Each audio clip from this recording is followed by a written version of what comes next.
लगता हूँ मैं। कुछ देर बाद वो गंभीर हुआ।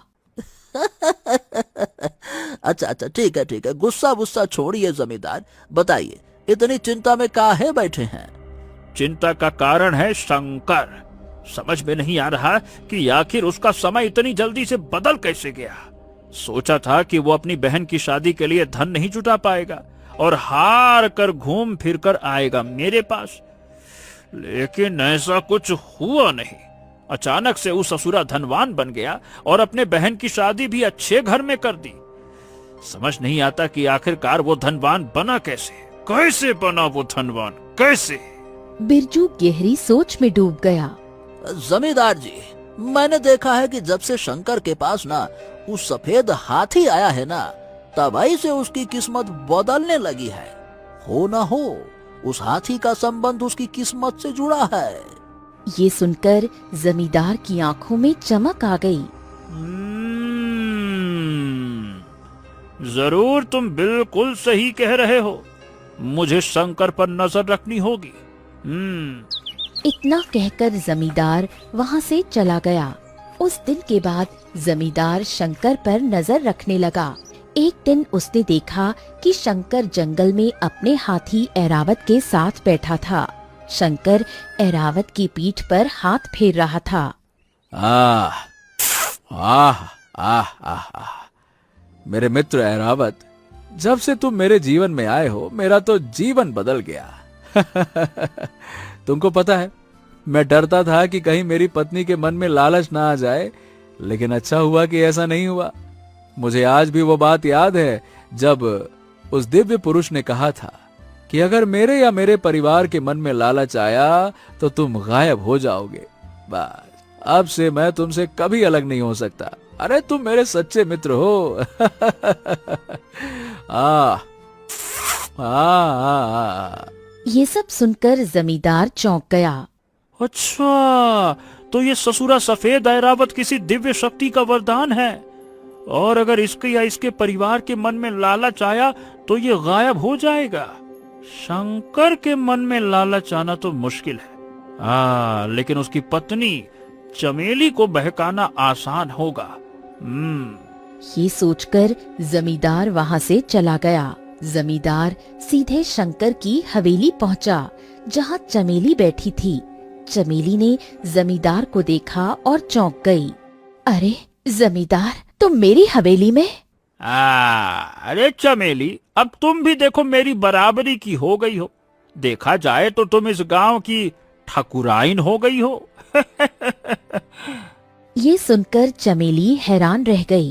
ये कैसी बातें कर रहे हैं आप? अरे बिल्कुल सही तो कह रहा हूँ। देखो, जब मनुष्य के पास धन आ जाता है तो उसे सत्ता की भी जरूरत होती है।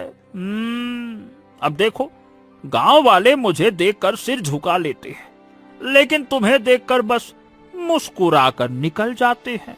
बस। चमेली ये सुनकर सोच में पड़ गई।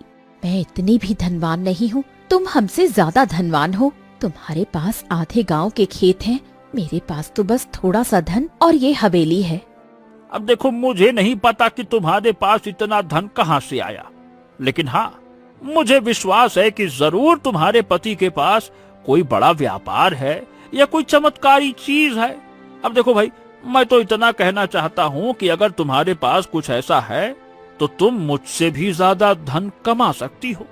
इस गांव के खेत और बहुत सारी चीजों को खरीद सकती हो, लोगों को कर्ज दे सकती हो, उनसे ब्याज लो और उन्हें अपना गुलाम बना लो। फिर देखना, सारे गांव वाले तुम्हारे सम्मान में अपनी गर्दन झुका देंगे। सम्मान उसी का होता है जिसके पास सबसे ज्यादा धन होता है। तुम भी हमारी बराबरी में बैठ तो सकती हो। क्या देख क्या रही हो, बताओ? बैठना चाहती हो हमारी बराबरी में, हैं? बताओ। ये सुनकर चमेली की आंखों में चमक आ गई। मेरा काम तो हो गया। जमींदार हाथ जोड़कर वहाँ से चला गया। शाम को शंकर ऐरावत को लेकर घर लौटा। मैं चाहती हूँ कि आप फिर से लोहार की दुकान खोलें और बहुत बड़े बड़े लोहे के बर्तन बनाते रहें। इतने बर्तन कि हमारी हवेली भर जाए। ये सुनकर शंकर चौंक गया। क्या? ये कैसी बातें कर रही हो तुम चमेली? इतने सारे बर्तन बनवाकर तुम करोगी क्या हैं? उन सारे बर्तनों को सोना बना दूंगी। जब वो सोने के बन जाएंगे तो उन्हें बेच देना। फिर हमारे पास इतना धन होगा कि हम पूरे गांव के खेत खरीद लेंगे और उस जमींदार की हैसियत भी हमारे सामने कुछ नहीं रहेगी। ये सुनकर शंकर स्तब्ध रह गया। चमेली, ये आज तुमको हो क्या गया है? तुम्हारा दिमाग तो ठीक है ना? अब मैं सिर्फ धनवान नहीं, इस गांव की सत्ता भी चाहती हूँ। मैं अब साधारण जीवन नहीं जीना चाहती। ए चमेली, ये लालच है, लालच। और मैंने तुमसे कहा था ना कि लालच मत करना। बकवास मत करो, मुझे कुछ नहीं पता। शंकर ने बहुत समझाने की कोशिश की, लेकिन चमेली अपनी जिद पर अड़ी रही। आखिरकार शंकर अपनी दुकान पर गया और रात भर मेहनत करके बहुत सारे लोहे के बर्तन बना लाया। अगली सुबह जब चमेली उठी तो उसने देखा कि एक भी बर्तन सोने का नहीं बना था। ये क्या? पहले तो बर्तन सोने के बन जाते थे, अब एक भी बर्तन सोने का क्यों नहीं बना? तभी रंग बिरंगी किरणों के बीच ऐरावत अचानक गायब हो गया। ये देखकर शंकर की आंखों में आंसू आ गए। दिव्य पुरुष ने कहा था, अगर लालच करोगे तो ऐरावत गायब हो जाएगा। तुम्हारी वजह से मेरा मित्र चला गया। ये सुनकर चमेली को अपनी गलती का एहसास हुआ। हे भगवान, मुझसे ये कैसा पाप हो गया। काश मैं जमींदार की बातों में नहीं आती। तभी वहाँ जमींदार आ गया। चमेली, मुझे ऐरावत का रहस्य पता चल गया था। कल मैंने शंकर को उससे बात करते हुए सुना था। मैं जानता था कि शंकर के मन में लालच नहीं आएगा, लेकिन तुम्हें बहकाना आसान था और मेरी चाल काम कर गई। अब तुम मुझसे आगे नहीं बढ़ पाओगे और ये मेरा बदला है। तुमने मेरी शादी अपनी बहन से नहीं कराई ना, अब जीवन भर उस ऐरावत को याद करते रहो।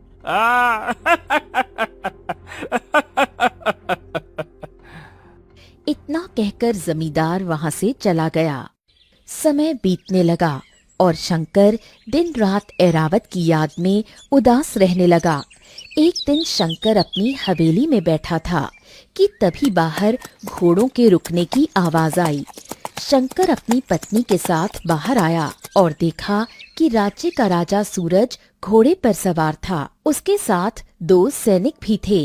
राजा सूरज घोड़े से उतरा और शंकर के पास आया। क्या हुआ मेरे मित्र? क्या तुम मुझे भूल गए? ये सुनकर शंकर चौंक गया। आप तो महाराज हैं, ऐसी बातें क्यों कर रहे हैं? हमारी और आपकी मित्रता कैसे हो सकती है? अरे सूरज, मैं तुम्हारा ऐरावत हूँ, वही सफेद हाथी जो अचानक से गायब हो गया था। ये सुनकर शंकर स्तब्ध रह गया। तभी रंग बिरंगी किरणों के बीच एक सफेद हाथी प्रकट हुआ और फिर उसी क्षण वो दिव्य पुरुष में बदल गया। हाँ, आप तो वही दिव्य पुरुष हैं जिन्होंने ऐरावत मुझे सौंपा था। हाँ, मैं हाथियों का देवता हूँ। कुछ समय पहले राजा सूरज को हाथियों का शिकार करने की आदत पड़ गई थी। जब मैंने उन्हें रोका तो वो अपने घमंड में डूबा रहा। तब मैंने उसे श्राप देकर सफेद हाथी बना दिया था।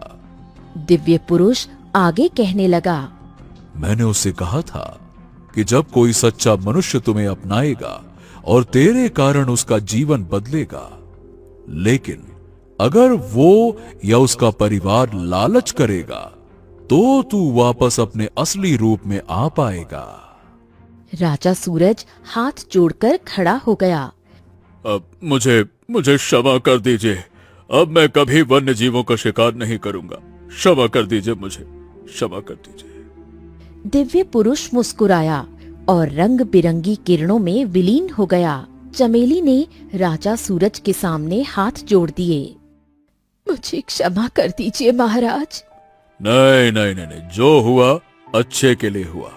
अगर जमींदार तुम्हें नहीं भड़काता तो तुम्हारे मन में लालच नहीं आता और मैं फिर हमेशा हाथी ही बना रहता। अरे तुम्हारी वजह से ही मैं मुक्त हुआ हूँ। जो हुआ अच्छा हुआ।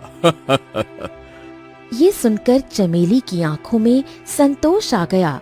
राजा सूरज ने शंकर को बहुत सारा धन दिया। चलो अब मैं चलता हूँ। मेरे मित्र, हमारी मित्रता हमेशा बनी रहेगी। जब तुम चाहो हमारे महल में आ जाना और मैं भी तुमसे मिलने आता रहूंगा, है ना? इतना कहकर राजा सूरज अपने सैनिकों के साथ वहां से चला गया। दूर से जमींदार ये सब देख रहा था। कुछ देर बाद वो शंकर के पास आया और हाथ जोड़ दिए। मुझे क्षमा कर दो शंकर। मैं तुम्हारी बर्बादी चाहता था, लेकिन मैं गलत था। तुमने सही कहा था कि मनुष्य के हाथ में कुछ नहीं होता। देने वाला तो ऊपर वाला है, और जब वो देता है तो कोई उसे छीन नहीं सकता, कोई नहीं। शंकर मुस्कुराया। तुम्हें अपनी गलती का एहसास हो गया, बस मेरे लिए यही काफी है। जमींदार वहां से चला गया। शंकर अपनी पत्नी चमेली के साथ हवेली में लौट आया। समय के साथ शंकर का जीवन फिर से खुशियों से भर गया। उसने समझ लिया था कि सच्ची संपत्ति धन नहीं बल्कि संतोष और सच्चाई होती है, और ये भी कि लालच इंसान से उसका सबसे कीमती दोस्त छीन लेता है।